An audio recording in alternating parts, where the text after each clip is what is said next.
Everybody, it's Will with Recruiting Lounge, and I wanted to talk really quickly about this Cavinder twins, University of Miami, the booster Ruiz, that situation that's going on right now. What everyone is talking about is how the NCAA is ridiculous and NIL means that Ruiz owns a business and he should be able to have meetings and talk to whoever he wants to. Regardless of affiliation with the university or not, regardless of how much he donates to the university or not, he is operating a business and running in that regard and running that. And while under most situations that is accurate, I would say the reality is that the NCAA, this is nothing new to the NCAA. Boosters have never, regardless of NIL, have never been able to have interactions with prospective student athletes. Never have they been able to communicate with them.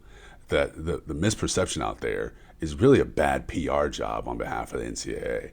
The NCAA is saying nothing to defend itself. The reality is this rule where boosters can't speak to student athletes has existed, period, point blank, flat out.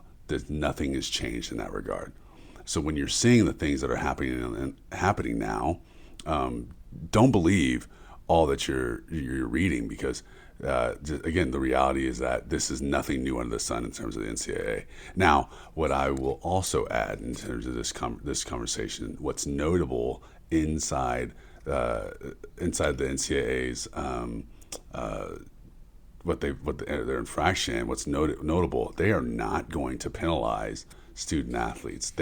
So when the Cavinder twins are saying BFFR to the NCAA about women earning money, the NCAA is not slapping you guys on the wrist for going to this, for having this dinner. They're still saying make your money. So go ahead, make your money. They are not necessarily going after Ruiz and him and his interactions. No, they're going at the school and the people in administration and the coaches that have facilitated these sorts of interactions. That's notable. They've slapped the head coach with a multiple game suspension. That's a big deal, right? The infractions are going against this school, the administrators and the coaches they're making these interactions.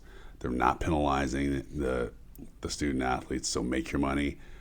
Collective, donor, booster, whatever. They did not say Ruiz can no longer interact with the University of Miami, right? So that's notable, right? It's a big deal. So they're putting the onus on the institutions to be wary of these sorts of interactions. And so it's going to be really interesting to see what schools in different states do.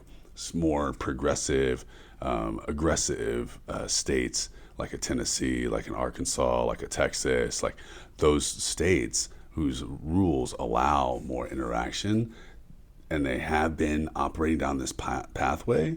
It's going to be really interesting to see what they decide to do, what their coaches do, if the administrators are going to look at this and say, hey, we need to pump the brakes and we need to scale back, or if they're going to say, hey, we have not been slapped on the wrist thus far, we're going to let this thing ride.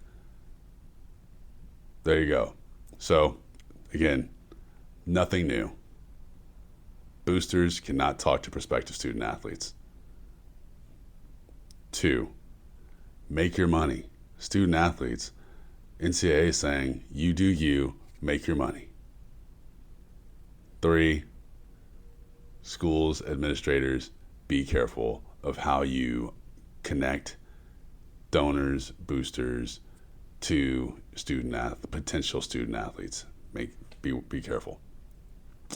All right, that's my 2 cents. It's actually more like 4 minutes. Will Gully again. May your day be filled with moments of grace, mercy, joy, and love. Bye now.